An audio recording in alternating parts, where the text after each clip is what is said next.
ನೋಡ್ತಾ ಇದ್ದೀರಾ ಜನಸೇವಾ ಕನ್ನಡ ಟಿವಿ ನ್ಯೂಸ್. ಸ್ವಂತ ತಂದೆಗೆ ಹುಟ್ಟಿದವರು ನೇರವಾಗಿ ತೇಜವಧೆ ಮಾಡುತ್ತಾರೆ. ಅಡ್ರೆಸ್ ಇಲ್ಲದ ಗಿರಾಕಿಗಳು ಸಾಮಾಜಿಕ ಜಾಲತಾಣದಲ್ಲಿ ತೇಜವಧೆ ಮಾಡುತ್ತಾರೆ. ಸಾಮಾಜಿಕ ಜಾಲತಾಣದಲ್ಲಿ ತೇಜವಧೆ ವಿರುದ್ಧ ಶಾಸಕರಾದ ಕಾದಲೂರು ಉದಯ್ ಕಿಡಿ. ಮದ್ದೂರಿನ ಶಾಸಕರಾದ ಕಾದಲೂರು ಉದಯ್ ಹೇಳಿಕೆ: ಕುಮಾರಸ್ವಾಮಿ ಗೆದ್ದಿದ್ದರೆ ಅವರು ಕಾವೇರಿಗಾಗಿ ಕೆಲಸ ಮಾಡಲಿ, ನಮ್ಮ ಸಹಕಾರ ಅವರಿಗೆ ಇದೆ. ಆದರೆ ಸಾಮಾಜಿಕ ಜಾಲತಾಣದಲ್ಲಿ ತೇಜವಧೆ ಮಾಡುತ್ತಾರೆ.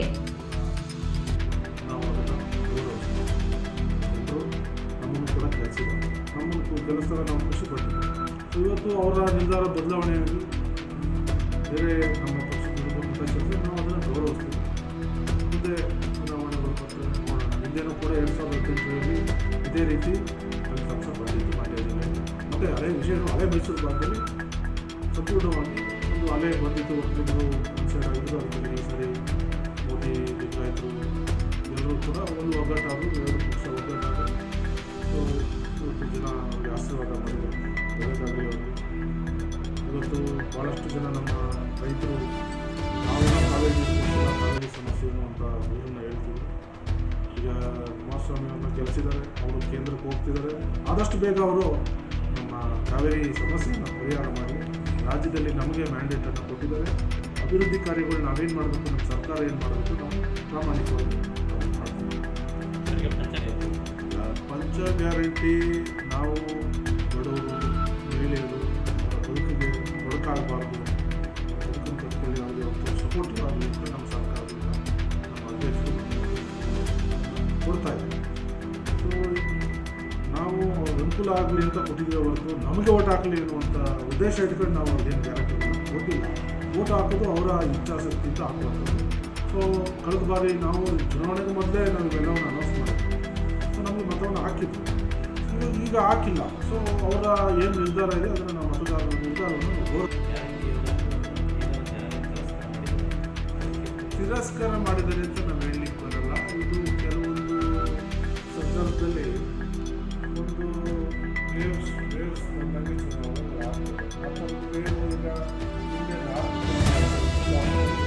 ಮೋದಿ ಅನ್ನುವಂಥದ್ದು, BJP ಅನ್ನುವಂಥದ್ದು ಹಿಂದೆ ಇತ್ತು. ಅಲ್ಲಿ ಈಗ ಅಲ್ಲಿ ಮುಗಿದೋಯ್ತು. ಸ್ವಲ್ಪ ಗಾಳಿ ಬೀಸ್ಕೊಂಡು ಇತ್ತೀಚೆಗಷ್ಟೇ ನಮ್ಮ ಅಂತ ಬಂದಿದೆ. ಸೊ ಈ ಸರಿ ನಮ್ಮ ಒಕ್ಕಲಿಗರ ನಾಯಕತ್ವ ಹೋಗ್ಬಿಡ್ತದೆ ಅನ್ನುವಂಥ ದೃಷ್ಟಿಯಲ್ಲಿ ಒಕ್ಕಲಿಗರು ಮತ ಚಲಾಯಿಸಿದ್ದಾರೆ. ಮೋದಿ ಅನ್ನುವ ಹೆಸರಲ್ಲಿ ಲಿಂಗಾಯತರು, ಗ್ರಾಮಗಳು ಆದರ್ಶ ಒಗ್ಗಟ್ಟಾಗಿ ಎರಡು ಪಕ್ಷ ಒಗ್ಗಟ್ಟಾಗುವಂಥ ಒಳ್ಳೆಯದಾಗಲಿ ಅಂತ ಹೇಳ್ತಾ ಇದ್ವಿ.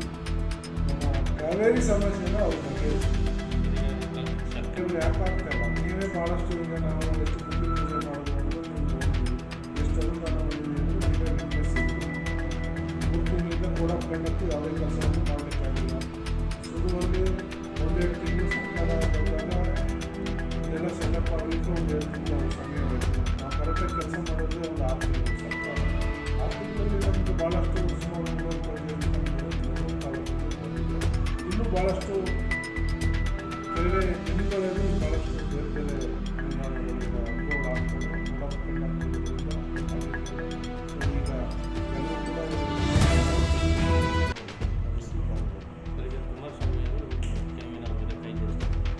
ಅಭಿವೃದ್ಧಿ ವಿಚಾರದಲ್ಲಿ ಎಲ್ಲರ ಜೊತೆ ಕೈ ಜೋಡಿಸ್ತೀವಿ. ಕುಮಾರಸ್ವಾಮಿಯವರಾಗಲಿ, BJPಯವರಾಗಲಿ, ನಮಗೇನು ನಾವು ಬಂದಿರೋದು ವಿಶೇಷ ಹೊಸದಲ್ಲಿ ನಾನು ಬಂದಿದ್ದು ಮೊದಲ ಕಾಲಕ್ಕೆ ಏನಾದ್ರು ಒಂದಷ್ಟು ಒಳ್ಳೆ ಕೆಲಸ ಮಾಡಬೇಕು, ಅಭಿವೃದ್ಧಿ ಮಾಡಬೇಕು ಉದ್ದೇಶ ಇಟ್ಕೊಂಡಿದ್ದು ಒಳ್ಳೇದು ಮಾಡೋಕ್ಕೆ ನಾನು ಅದ್ರ ಜೊತೆ ಕೈ ಜೋಡಿಸ್ತೀನಿ. ಚುನಾವಣೆ ಯಾವನೋ ಸಾಮಾಜಿಕ ತಾಣದಲ್ಲಿ ಹಾಕ್ಬಿಟ್ಟು ನಾನೇನೋ ಮಾಡಬೇಕು ಅನ್ನುವಂಥದ್ದೆಲ್ಲ ಜನ ಇವತ್ತು ತೀರ್ಮಾನ ಮಾಡಿದರೆ ಜನರ ತೀರ್ಮಾನ ನಾವು ಗೌರವಿಸ್ತಾ ಇದ್ದೀವಿ. ಅವ್ರು ಗೆದ್ದಿದ್ದಾರೆ, ಅವ್ರಿಗೆ ಒಳ್ಳೆಯದಾಗಲಿ, ಒಳ್ಳೆ ಕೆಲಸ ಮಾಡಿ ಹೇಳಿದ್ರೆ ಕಾವೇರಿ ಸಮಸ್ಯೆನ ನಾವು ಬಗೆಹರಿಸ್ತೀವಿ.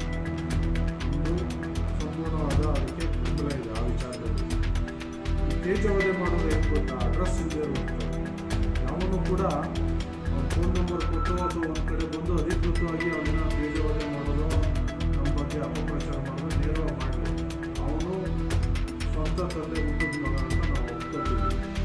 ಅಂದ್ಬಿಟ್ಟು ಅಡ್ರೆಸ್ಸಿಂದ ಎಲ್ಲೋ ಕೂತ್ಕೊಂಡು ಸಾಮಾಜಿಕ ಜಾಲತಾಣದಲ್ಲಿ ಅವನಿಗೆ ಇವನಿಗೆ ಅಂತ ಅವ್ರು ನಮ್ಮ ಬಗ್ಗೆ ಮಾಹಿತಿನೇ ಇರಲ್ಲ, ಏನು ಅಂತ ಗೊತ್ತಿಲ್ಲ, ಏನೋ ಅವ್ರ ಮನಸ ಇಚ್ಛೆ ಮಾಡ್ತಾ ಹಾಕೋದು. ಅವರೆಲ್ಲ ಯಾರು ಎಲ್ಲ ಕ್ರಾಸ್ ಬ್ರೀಡ್ಗಳು.